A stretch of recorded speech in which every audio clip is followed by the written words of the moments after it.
ఎవరైతే మాకు పనిచేశారో ఇప్పటికైనా బీఆర్ఎస్ పార్టీ శాసనసభ్యులు ఎవరైతే మొన్న ఓటమి వచ్చిన తర్వాత మీరు చూసిన తర్వాత మీ నియోజకవర్గాల్లో కనీసం డిపాజిట్ కూడా రాలేదు, పద్మారావు గారికి కూడా డిపాజిట్ రాలేదు. మీ రాజకీయ భవిష్యత్తు ఇప్పుడు మీ చేతిలోనే ఉంది. మీరు భవిష్యత్తులో మీ రాజకీయ మనుగడను కాపాడుకోవాలంటే కాంగ్రెస్ పార్టీ ఒక్కటే శరణ్యమని మీరు అర్థం చేసుకొని కాంగ్రెస్ పార్టీలోకి రాండి. తప్పకుండా గౌరవ ముఖ్యమంత్రి గారు మీకున్న గౌరవాన్ని ఇస్తారు, మీకు కావాల్సినటువంటి గౌరవాన్ని ఇస్తారు తప్పకుండా. ఇప్పటిదాకా మీరు సెల్ఫ్ రెస్పెక్ట్ లేకుండా మీరు పనిచేసుకుంటూ వచ్చారు. మీ ఆత్మ గౌరవాన్ని మీ యొక్క సెల్ఫ్ రెస్పెక్ట్ని కాపాడుకోవాలంటే కాంగ్రెస్ పార్టీలోకి రావాలని నేను ఆహ్వానిస్తున్నా.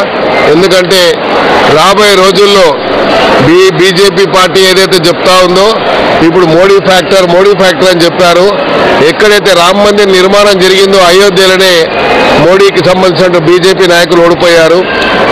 గతంలో మరి మోడీ గారు 5 లక్షల మెజార్టీతో గెలిస్తే ఇప్పుడు కేవలం 1,00,000 చిల్లర ఓట్లతో గెలిచారంటే మరి నైతికంగా మోడీ గారు ఓడిపోయినట్టే లెక్క మా దృష్టిలో మాత్రం.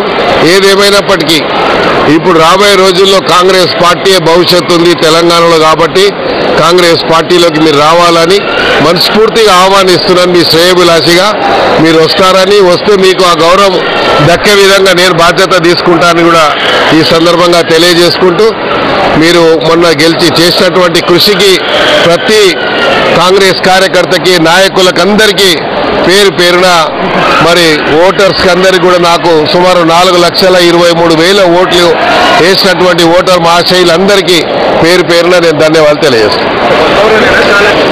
అందరూ ఎవరైతే రాజకీయంగా మరి క్షేత్రంలో ఉండాలని, ప్రజలకు అందుబాటులో ఉండాలని, ప్రజాసేవ చేయాలనుకున్న వాళ్ళందరూ కూడా కాంగ్రెస్ పార్టీలోకి వస్తే తప్పకుండా వారికి కాంగ్రెస్ పార్టీలో వారికంటూ ఒక ప్రత్యేకమైనటువంటి గౌరవం ఉంటుందని కూడా ఈ సందర్భంగా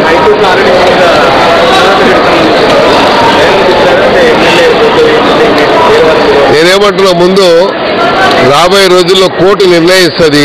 కోర్టుకి ఇంకా సమయం చాలా ఉంది. కోర్టులో ఏ నిర్ణయం వచ్చినా దానికి నేను కోర్టులో ఏ జవాబు చెప్పాలో సరైన జవాబు చెప్తాను. మీరు మాత్రం మీ రాజకీయ భవిష్యత్తు ఇప్పుడు మీ చేతుల్లో ఉంది కాబట్టి